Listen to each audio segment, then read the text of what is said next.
Welcome to the Sundance Virtual Studio from Deadline. We are here today with the Sparks brothers, literally both of them, Russell and Ron Miele, and director Edgar Wright. Welcome, everyone. Thank you. Thank you. Good being here. Hello. So, Edgar, tell me, where were you in your teenagehood? You said you discovered them in 19. They came to your attention in 1979. It was mentioned in the. I was 5 years old. You're 5 years old, but where were you? What struck you, and how did they stay with you? Well, I think in the UK at the time, it ran for years and years. It's not on now, but there was a show called Top of the Pops, which I guess was like the UK equivalent of American Bandstand. And Ron and Russell, as you see in the documentary, cut a very striking figure. Like seeing Sparks on Top of the Pops for a lot of people was very memorable and perhaps even intimidating. Like, as you see in the documentary, it struck lots of people, especially in kind of music, of like, what is that? You know, this is like something different on my TV. And I certainly, even when I saw them as a 5-year-old, I could tell there was a difference between Sparks and ABBA. That Sparks were, you know, like sort of doing something sort of different. And, you know, just the image of like Ron and Russell staring down the camera was quite sort of imposing. And then I had some of the records because my parents used to buy chart compilations. And so I had like something like Beat the Clock on vinyl. And I would sort of obsess over it without truly understanding the lyrics. Obviously, I was like 5 or 6. Then when I was a teenager, I was getting into kind of music more, like so listen to a lot of David Bowie and T-Rex and Roxy Music. I kept hearing tracks from Sparks that were from an earlier phase. So same like voice, same sort of vibe, but a different genre. So, and in the pre-internet age, you could only really kind of ascertain what a band were about by what little breadcrumbs you were given. Like it might be like what was on the TV, on the radio, or maybe a book in the library. I don't remember buying any music magazines at that time. And this was also pre-internet. So then later again, in the mid 90s, Sparks had a comeback single in the UK where they were on TV a lot. They had this amazing video for this song called When Do I Get to Sing My Way? And now I'm like really confounded. It's like, wait, these are the same guys. Where have they been? What's happened? Why have they not aged? What's going on? Also, it's a different genre of music again.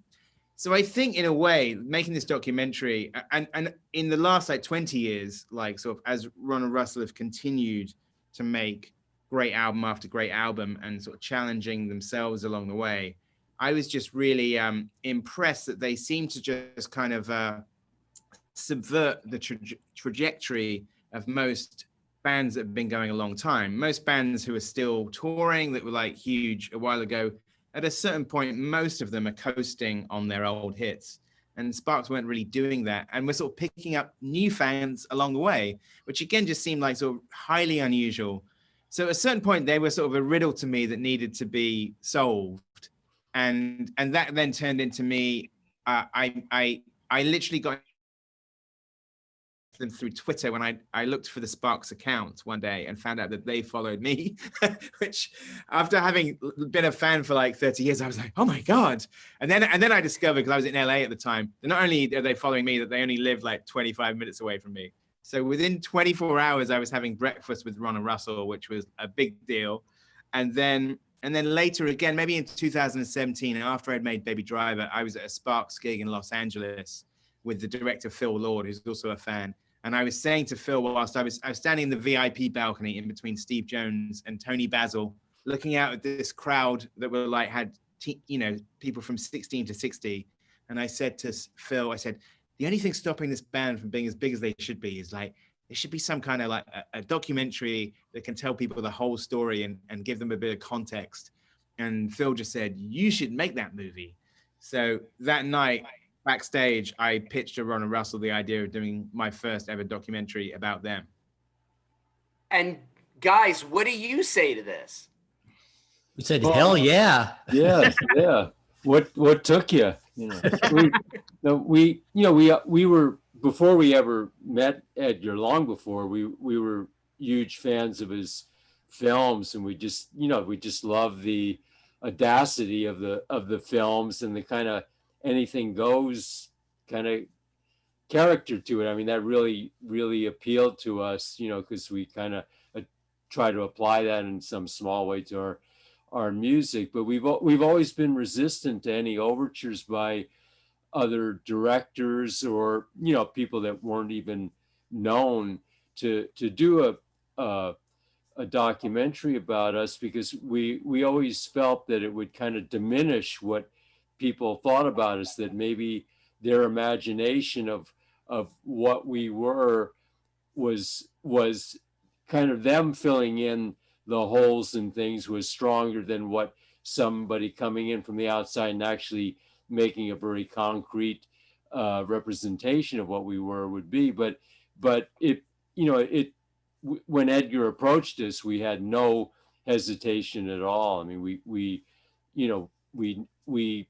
either naively or not, but we knew this would work and would be different than how other people would approach a documentary about Sparks. And the one of the kind of selling points, I mean, there wasn't a selling point because we were sold before he even finished the first sentence, but just was that he really had like an appreciation of all of the periods of Sparks to the present day, because we didn't want a documentary to be kind of a nostalgia trip, but that it would be seen that we, despite any kind of ups and downs through the different periods, that the present day, at least in our own minds, is as strong as previous periods. And so, he was able to film festivals that we had done in Tokyo and Mexico City and London and Los Angeles with fans that were the same ages, from footage from the 70s of us, which really meant a lot to us.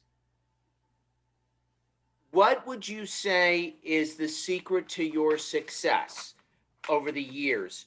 Edgar says something towards the end of the documentary about the fact that you stayed hungry, that it's better to be a sleeper success.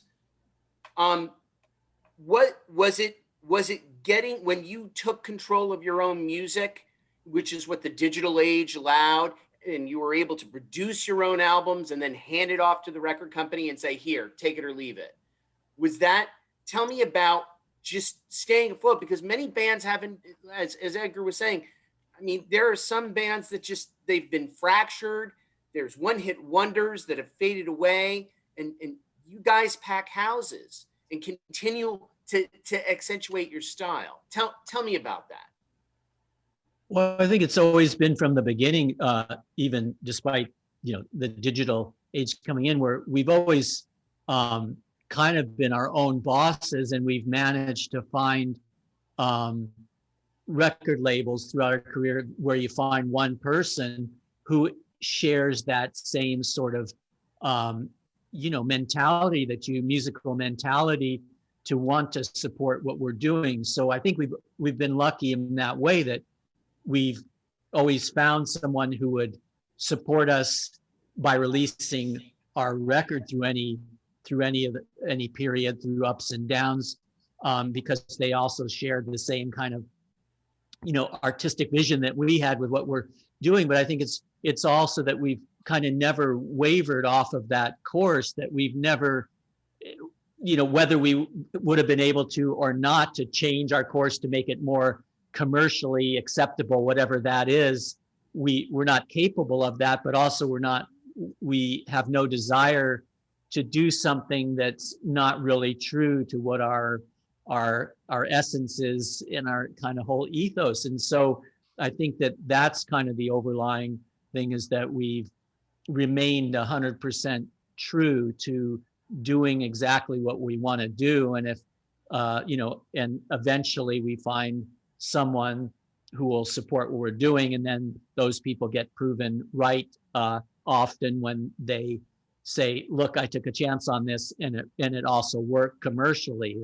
And so we just staying kind of 100% true to your vision. I think that's why Sparks is the longevity that it does and still remains relevant now. Coming out of this pandemic, first you released an album digitally back in the spring.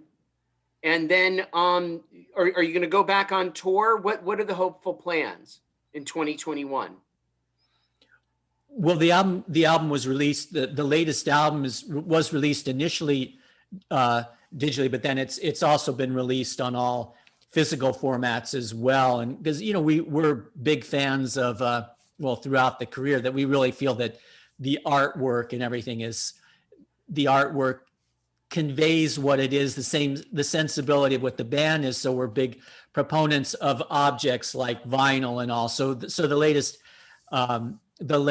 album, A Steady Drip Drip Drip, is also available in there's 3 vinyl versions of it. There's a cassette version. There's numerous different CD versions of it as well. So we just think tangible objects need to remain in music, or else it's all over with. But so anyway, that on the album front, but also just touring wise, we've always toured with or usually have toured with the current album. And so we had a tour scheduled for last October, I think it was, to play. And then obviously the pandemic came along and those plans had to be shuttled for the time being. And so the tour's been rescheduled for May and June of this year. But the way things are looking now, no bands are touring. Obviously the concerts are being put on hold, sadly, because of the situation. So we're just having to see what happens in the world in the upcoming weeks and determine how the tour will happen. But we'll, as soon as touring is allowed, if it can't happen at that time, we will definitely be touring as soon as possible. Ladies and gentlemen, the Sparks Brothers, literally, and filmmaker Edgar Wright, thank you so much. What a fun movie. And I'm going to be at your next show. And if I see you at the farmer's market, I'm going to say hello. Okay. Sounds good. Take care. Thank you. Thank you.